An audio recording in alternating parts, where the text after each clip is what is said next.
Benjamin Franklin was born into an impoverished family of British immigrants. He was the 15th of 17 children. His father couldn't afford to pay for his education, so Benjamin dropped out of school and worked in a soap factory to help his family. He spent his evenings self-educating. Later, he worked at his older brother's printing shop and began publishing his own works. However, his early development and talents sparked envy in his older brother, leading to blackmail, threats, and eventually dismissal. Benjamin set off for New York and then Philadelphia in search of his calling, working in a printing shop. Alone, penniless, and with only 2 years of formal schooling, he seemed destined for failure. However, his portrait now graces the $100 bill. He became a great politician, diplomat, scientist, inventor, philosopher, and Freemason. Today, we will explore how a boy from a poor, large family, a boy with only a second-grade education, became one of the most influential figures of the 18th century. Benjamin's family came from a British background. His father, Josiah Franklin, was a Puritan who feared religious persecution. Therefore, he moved his family to New England, where he hoped to worship freely. Josiah had 17 children in all.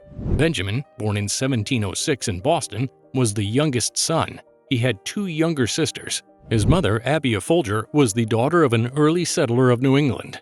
The large family lived in poverty. Josiah, who worked as a soap maker, couldn't afford a proper education for his children. Thus, Benjamin attended school for only 2 years before he started working to help his father. In the evenings, he eagerly read books that he borrowed from friends, as the family couldn't afford their own library. Young Franklin enjoyed outsmarting his peers. Once he crafted flippers out of 2 wooden boards and amazed his friends with his swimming speed. Another time, he used a kite to sail across the water by holding onto the rope. To his parents' dismay, Benjamin harbored a deep passion for the sea. Recognizing their son's talents, his parents did not insist that Benjamin work in the soap business. In 1717, his brother James returned from England with a printing press to set up a print shop in Boston. Benjamin found this craft far more appealing than his father's trade, although the sea still called to him. Josiah Franklin was concerned about his son's interest and thus insisted on a contract with James. At the age of 12, Benjamin became his brother's apprentice, with a commitment to work until he was 21. Benjamin quickly mastered the trade and became an indispensable assistant, gaining access to higher quality books in the process. His passion for reading soon led to a desire to pick up the pen himself. Benjamin befriended merchant Matthew Adams, who allowed him to use his library. Fascinated by poetry, Benjamin wrote ballads that his brother decided to sell: The Lighthouse Tragedy and The Sailor's Song on Blackbird. The first ballad was successful, but their father, mocking the verses, warned his son that poets often remained poor. Benjamin continued writing anyway, but his relationship with his brother began to crack. In 1721, James Franklin started publishing the New England Courant, the second newspaper in America. Benjamin worked in the printing shop, printing and distributing the issues. Inspired by the articles that James's friends wrote, Benjamin submitted an anonymous essay that received widespread acclaim. When his authorship was revealed, his brother's friends began to respect him. However, the revelation also led to conflicts between the brothers. James treated Benjamin like an apprentice, demanding strict obedience, which Benjamin saw as tyranny. The experience imbued him with a deep aversion to despotic authority. The brothers might have continued running the newspaper together, if not for an unfortunate incident. The city assembly deemed one of the articles in James Franklin's newspaper to be offensive. James refused to disclose the author and was imprisoned for 1 month as a result. Benjamin was interrogated but soon released. While his brother was in jail, Benjamin took over the newspaper, continuing to criticize the authorities. When James was released, he was prevented from publishing the newspaper under its original name. To circumvent that ban, the brothers published the newspaper under Benjamin's name. However, James's lingering resentment often put Benjamin in difficult situations. Eventually, the situation escalated into blackmail, threats, and mudslinging. Later, disagreements resurfaced between the brothers, and Benjamin, taking advantage of his position, broke the contract and left the newspaper. James tried to ruin his brother's career by contacting all the city's printing houses, so Benjamin headed to New York. With the help of a friend, he escaped on a sloop, selling some of his books and carrying only a little money. The The pretext under which young Franklin boarded the sloop was comically absurd. He and his friend concocted a story about an impious young woman whose father was trying to marry her off to Benjamin. At that time, it was considered disgraceful for a young man to flee from marriage if he had wronged a young woman. Of course, there was no such drama, but the plan worked. Benjamin arrived in New York on October 6, 1723. He was 17 and had no references or acquaintances. He had barely enough money to survive. Many modern teenagers would be horrified to find themselves in such a situation. However, in those days, New York was not a metropolis. Instead, it was more like a small village, with just a few houses and an administrative building. Upon crossing the ocean, Benjamin sprang into action. He offered his services to a local printer, William Bradford. Because Bradford had little work, he advised Benjamin to go to his son in Philadelphia, where a position for an assistant had recently opened up. The journey was challenging for the young man, but he persevered. In Philadelphia, Benjamin met with Bradford, who had arrived there faster. Unfortunately, the son had no position available, but he managed to place Benjamin with another printer, Keimer. Although Benjamin was still quite young, he had some understanding of his craft. He noted that neither of these gentlemen seemed fit to own a printing business. Keimer lacked any real skills, being merely a typesetter, while Bradford was uneducated. Thus, young Franklin caught the attention of none other than the governor of the province, William Keith. Keith was convinced that this talented young man would find success in Philadelphia. He was even willing to finance Benjamin's own print shop. When Benjamin expressed doubts about his father's approval of this plan, the governor handed him a letter of recommendation to send to Boston. During this time, Benjamin lived in a house owned by the family of his future wife. He became very close to young Miss Reed and developed a good relationship with her parents. However, they had little opportunity to deepen their budding relationship. In April of 1724, following the governor's plan, Benjamin set off for his hometown. 2 weeks later, he arrived in Boston. His family was delighted by the unexpected visit. The exception was his brother, who greeted Benjamin coldly. Old grudges between the brothers resurfaced. When James's workers questioned him, Benjamin spoke of his happy life in Philadelphia. He showed off his silver coins and watch, which stirred envy. His brother took this as an insult and refused to reconcile, regarding Benjamin's behavior as humiliating. But Benjamin had no time for family drama. He had another matter to attend to. His father did not immediately respond to the governor's letter. After giving it some thought, he refused to support Benjamin's plans, as he felt that his son was too young to start his own business. However, he added that once Benjamin reached the age of 21, he would help him open a print shop. If Benjamin had not saved enough money by that time, his father would provide the missing amount. Benjamin was pleased with this resolution. In Philadelphia, the governor was waiting for him. Over a bottle of fine wine, he offered Benjamin what we might today call a sponsorship. The governor promised to provide the young man with money and letters of recommendation. He also sent Benjamin to England to purchase printing equipment. That way, upon his return, he could open his own printing press and receive orders from both the English government, as colonial governors were appointed in England, and the local assembly. But Benjamin was deceived. On the day the ship was set to sail, he waited in vain for the promised letters and money. When he arrived in England, he pleaded with the captain to open the governor's mailbag, but found nothing addressed to him. After questioning those who met the ship at the port and receiving no answers, he confided in his traveling companion, a Quaker named Mr Denham.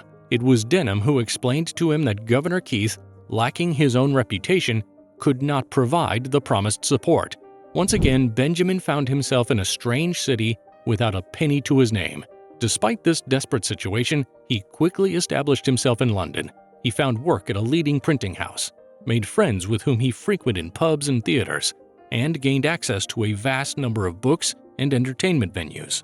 He was fascinated by the latest developments in printing and the thriving English journalism of the time, known for its entertaining blend of satire, humor, and commentary on everyday life. During this period, the first signs of Benjamin's weakness for women emerged. Mature beyond his years and attractive to women of various ages and social standings, he rented a modest room in the house of a widow and her unmarried daughter. He became the daughter's lover, enjoying evenings spent in relaxed conversation and simple dinners. Unfortunately, he had forgotten about the woman who was meant to be his own. Despite his promise to write letters to Miss Reed from England, her parents had promised that he could marry their daughter upon his return. Benjamin sent her only one letter, admitting that he did not know when he would return to the New World. Later, in his autobiography, he called this one of the greatest mistakes of his life. One day, Mr. Denham, Benjamin's companion on the ship, met him in a pub on the Strand and offered him the position of managing his business in Philadelphia. Benjamin accepted. Shortly after their return, both men fell ill with pneumonia. Benjamin recovered, but the death of Mr. Denham, who had in some ways become like a father to him, forced Benjamin to return to his position as an assistant for his former employer, the owner of a print shop. Benjamin had no time to grieve. He had to win the favor of his colleagues, who didn't hold him in high regard. But what else could he do? There was nowhere else to work. The New England colonists were primarily strict followers of various religious sects who had left Great Britain to escape persecution. Their lives were severe and almost ascetic. In London, Benjamin had encountered a completely different world. His colleagues at the printing shop were typical city workers who squandered their earnings and were constantly in debt. The young Benjamin, with his seriousness, strict manners, love of reading, and austere lifestyle, seemed strange and even comical to them. They often mocked him and sometimes were openly hostile. However, Benjamin patiently endured the jibes. In time, they grew accustomed to him and left him alone. Benjamin was able to establish his own printing business much later. The publication of Poor Richard's Almanac, which promoted virtues like hard work, thriftness, self-improvement, and practical wisdom, became an integral part of the daily lives of many Americans. It also enabled Benjamin to pay off many debts he had accumulated while starting his business. Through publishing, Benjamin began his career as a politician and public figure. His publications attracted subscribers at all levels of government, from governors to clerks of the local assembly in Philadelphia, to which the young publisher was soon unanimously elected. Benjamin's printing house received orders to produce official forms, documents, and even paper currency. Benjamin secured the contract to print money after he published an article in the newspaper advocating for the necessity and benefits of increasing the money supply for the economy and the colonists. Modern historians note that Benjamin mastered the art of public relations. Through his publications, he drew attention to issues that were important to him. Often, he published articles under pseudonyms to avoid accusations of personal gain. Winning the public's trust, which was even more valuable than financial capital, allowed him to attract real investors and bring his ideas to life, thereby helping him climb the social ladder. One of his earliest projects was the creation of a subscription library. Books were ordered from England using funds raised by volunteers and then circulated among subscribers. Now his efforts shifted to a new interest, politics. At that time, America was an English colony, so Benjamin's establishment of the first public library was a significant event. In 1727, Benjamin founded a club for mutual learning and self-improvement. Its members gathered on Fridays to discuss topics ranging from philosophy to politics, thereby honing their public speaking skills and broadening their horizons. The club existed almost until the end of the members' lives, and it was not the only creation of his that endured so long. Benjamin's authority was undeniable. Often people depended on his word. One day, a physician in Philadelphia approached Benjamin with the idea of establishing a hospital for the poor and newcomers. The doctor noted that no one was willing to support the project without Benjamin's endorsement. In response, Benjamin published an article in the newspaper arguing for the necessity of the hospital and suggesting a plan to attract sponsors. He also made the first donation himself. Benjamin earned a high level of trust, which helped him realize other projects: the creation of a militia, night patrols, a fire brigade, and the first fire insurance company in history. He also founded the American Philosophical Society and an academy in Pennsylvania, now the University of Pennsylvania. Thanks to these efforts, Philadelphia became an intellectual hub, second only to London and Edinburgh within the British Empire. Benjamin also established the Library Company of Philadelphia, one of the oldest cultural institutions in the United States. He often told his friends, "Never seek a position, but never refuse it either." Thus, upon becoming postmaster, Benjamin improved the postal service by choosing better routes. This enabled faster delivery of his publications and printing orders. Thereby, Benjamin aligned his personal interests with public benefit. His interest in science was driven not only by natural intelligence and the curious vanity of a self-taught man, but also by his inherent pragmatism. Benjamin created a self-sustaining iron stove with a special design that reduced heat loss and fuel consumption. However, the stove became widely used only after watchmaker David Rittenhouse improved it, correcting its technical flaws. The governor suggested that Benjamin patent the remarkable stove, but he refused, saying, "Deriving pleasure from others' inventions, it is gratifying to know that you too can render a service to people." Benjamin was a renowned scientist, yet his practical experiments had a greater impact on science than his theories did. As a rationalist and inventor, he sought to understand nature and was constantly creating new devices. In 1753, while researching atmospheric electricity, Benjamin proved the electrical nature of lightning and proposed the concept of the lightning rod. At a time when the sky was considered sacred, his experiments with heavenly fire were a true breakthrough. Immanuel Kant called him a new Prometheus, one who not only brought fire down from the heavens, but also learned to tame it, saving lives and preventing fires in the process. Among his significant inventions were bifocal glasses, which he made for himself so that he could see both near and far without switching glasses. Benjamin also designed a mechanical arm for retrieving books from high shelves, and improved a urinary catheter for his brother, making it more flexible and comfortable. Finally, it was Benjamin who discovered the positive and negative poles in electricity and proposed introducing now familiar concepts like plus and minus. He invented the flat capacitor and formulated the law of conservation of electric charge. For many years, in the CGS unit system, the unit of electric charge was named after him, the Franklin. Soon after, Franklin and Deborah Reed became common-law spouses. Later, Benjamin referred to Deborah as his most faithful friend and admitted in his autobiography that he had partially corrected his past mistakes.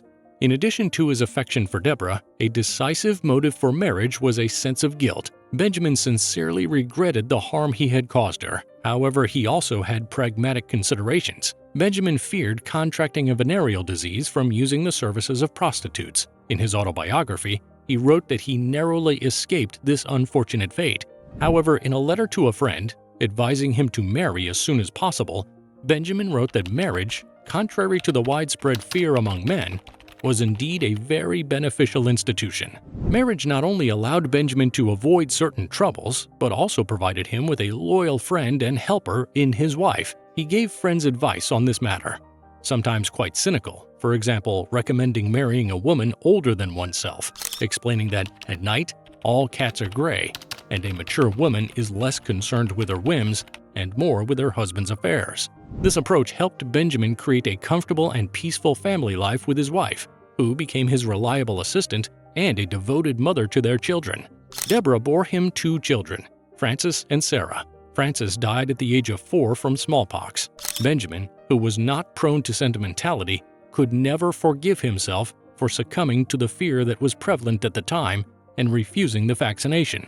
Benjamin was not inclined toward a quiet family life, and his emerging sense of civic duty soon drove him away from home. Deborah was afraid of sea travel, so in 1757, when Benjamin set off for England as a representative of the colonies, he went alone. He remained there for almost 18 years. Even 20 years before the start of the Revolution and the War of Independence, Benjamin advocated for the union of the colonies, but only under the British Crown. He believed that otherwise they would not be able to avoid conflicts. His mission was to persuade the English king and Parliament of the need for a sensible colonial policy. In a petition that Benjamin brought with him, the colonists expressed their disagreement with the increasing demands of the Penn family, who were the owners of Pennsylvania, then the largest and most economically developed colony. In the English newspaper The London Tribune, Benjamin published an article in which he flatteringly wrote, "The welfare and stability of the British Empire largely rest on America, and although the colonies are not yet highly developed economically, they could, in the future, become strong enough to support the might of the greatest empire ever created in the world, the British Crown." However, historians argue that Benjamin's personal ambitions greatly influenced his royalist sentiments. He had developed a plan. Fortunately for his reputation, it was never widely publicized or implemented, to use his connections in Parliament and at the King's Court to lobby for the formation of a new colony in what are now the states of Illinois and Ohio, in the northeastern part of North America.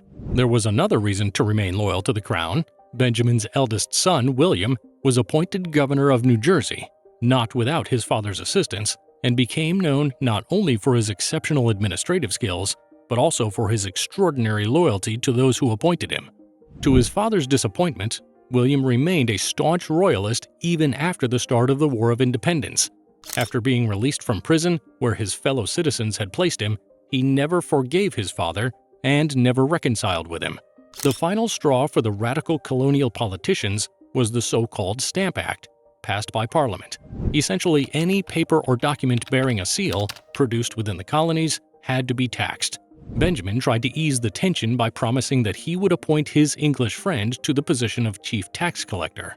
He attempted to reason with the English, explaining a simple truth: why should the colonists pay an internal tax when they had long been protesting against the external one, paying customs duties to England on the import of tea, indigo, rice, and other goods?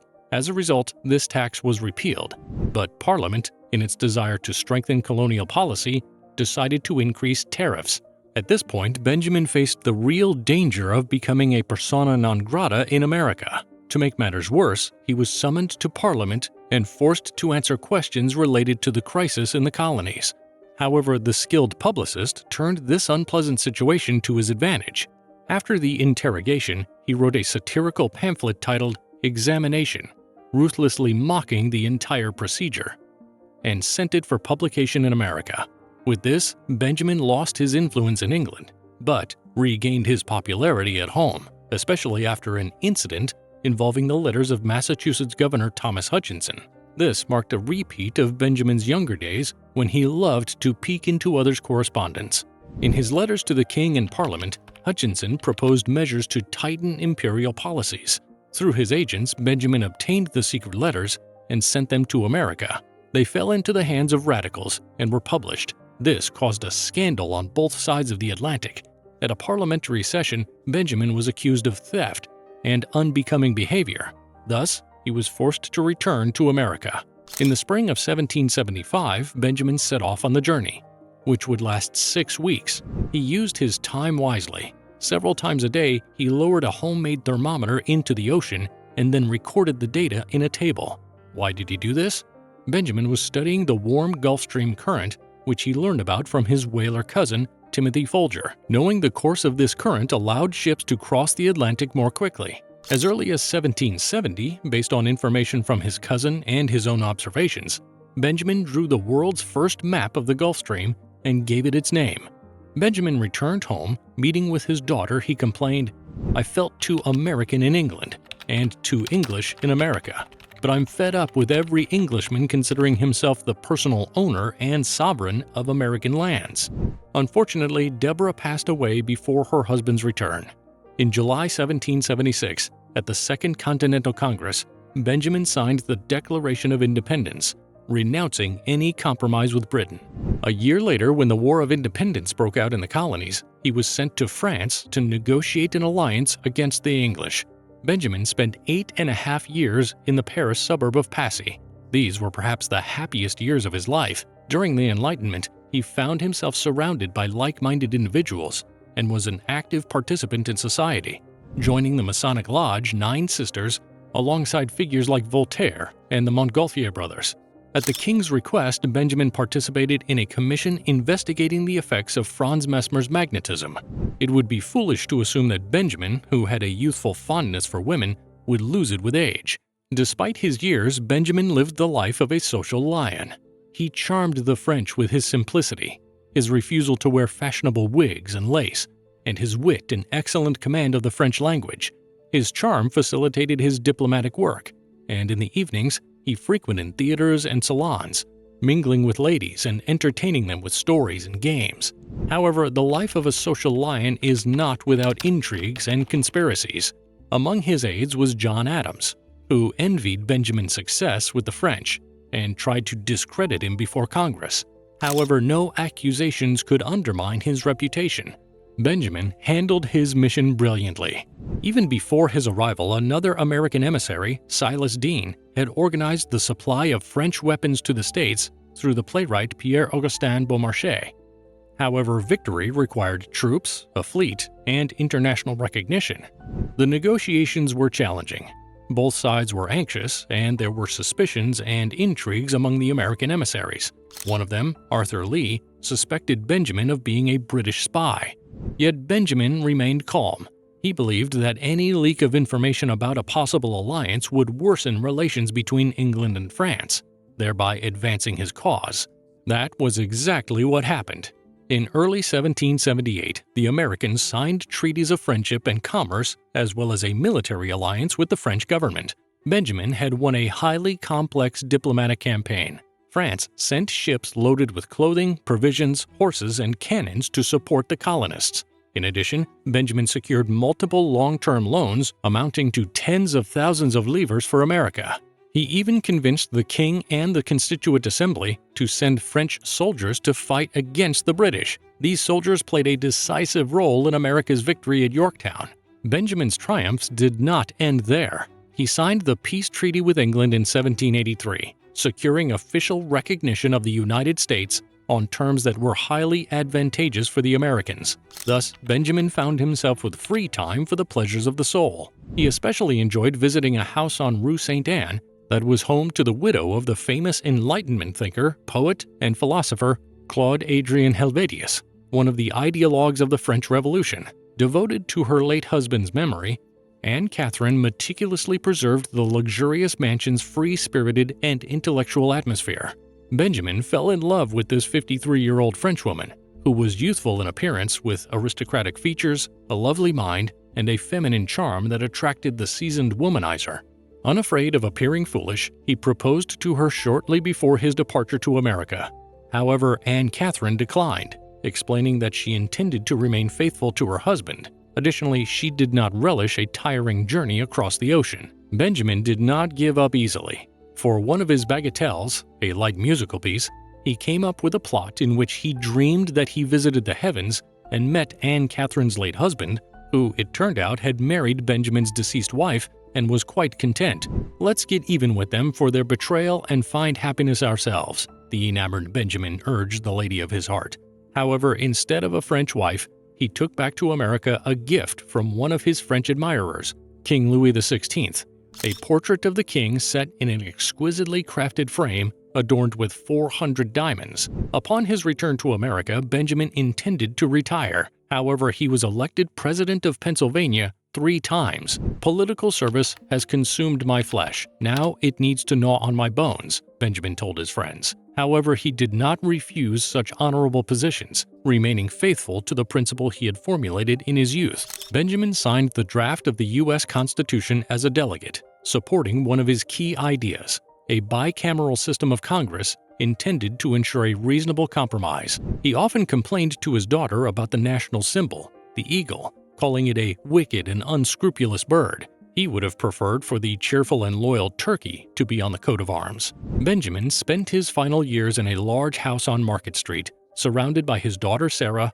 her husband, and their 6 children. Sarah was a devoted wife, mother, and daughter, a calm and respectable matron, far removed from the lively, witty, and socially graceful women Benjamin once admired. Yet he respected his daughter and appreciated her dedication and virtue. "You will certainly recover," Sarah told him just a few days before his death. "I hope not," Benjamin smiled in response. Benjamin Franklin passed away in 1790. He was known as the first American. His popularity was so immense that a 2-month mourning period was declared after his death. Benjamin's life was a journey toward success, despite the fact that his early circumstances offered no hint of future accomplishments. Having worked and educated himself at a young age, he became one of the most influential political figures of the 18th century, as well as a philosopher, writer, inventor, scientist, and founding father of the United States. As Benjamin said during his lifetime, "When I reflect on my good fortune, and I do so often, sometimes I am inclined to say that if I had the freedom to choose, I would not mind living the same life all over again from beginning to end."